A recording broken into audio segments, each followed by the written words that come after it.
Inanunsyo ngayon ng Metropolitan Waterworks and Sewerage System o MWSS na sasalubungin ng taas singil ang mga consumer ng Maynilad at Manila Waters. Kung magkano itataas, alamin sa report ni TJ Mendoza. Asahan na ang taas singil sa konsumo ng tubig sa pagpasok ng bagong taon. Yan ang inanunsyo ng Metropolitan Waterworks and Sewerage System o MWSS para sa mga customer ng Maynilad Water Services at Manila Water Company.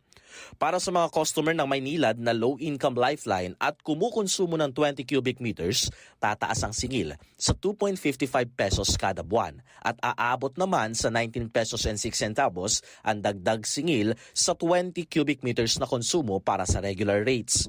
Para naman sa mga consumer ng Manila Waters na gumagamit ng 20 cubic meters at nasa enhanced lifeline, tataas ang singil ng 12 pesos and 90 centavos. Samantala, 66 pesos and 25 centavos naman ang taas presyo kada buwan sa regular rates kung kumukonsumo ka ng 20 cubic meters kada buwan. Because of the environmental charge, increase from 25% to 30%. Increase their sewer coverage. This is to encourage Manila Water and as well as Maynilad to fast-track their sewer coverage programs.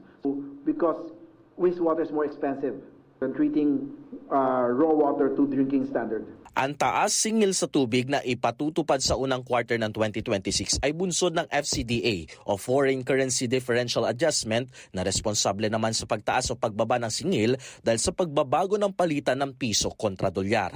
Isa rin sa dahilan ng pagtaas ng singil ay ang gagastusin sa mga operating cost, mga infrastructure projects at iba pang service obligations ng mga water utility. Hinihikayat ng MWSS ang mga Pilipino na kwalipikado na mag-enroll sa kanilang Enhanced Lifeline program. May diskwento kasi ito na halos 50%.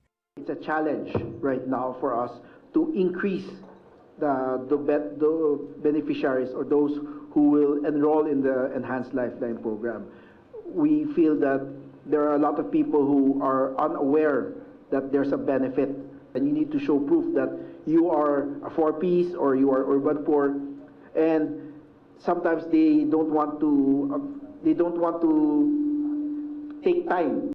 Kwalipikado raw sa programa ang mga urban poor, mga miyembro ng 4Ps, basta't ipakita lamang ang certification na kabilang sila sa 4Ps, isang valid government ID at ang huli o recent na proof of billing. TJ Mendoza para sa Mata ng Agila, matatag, matapang, matapat.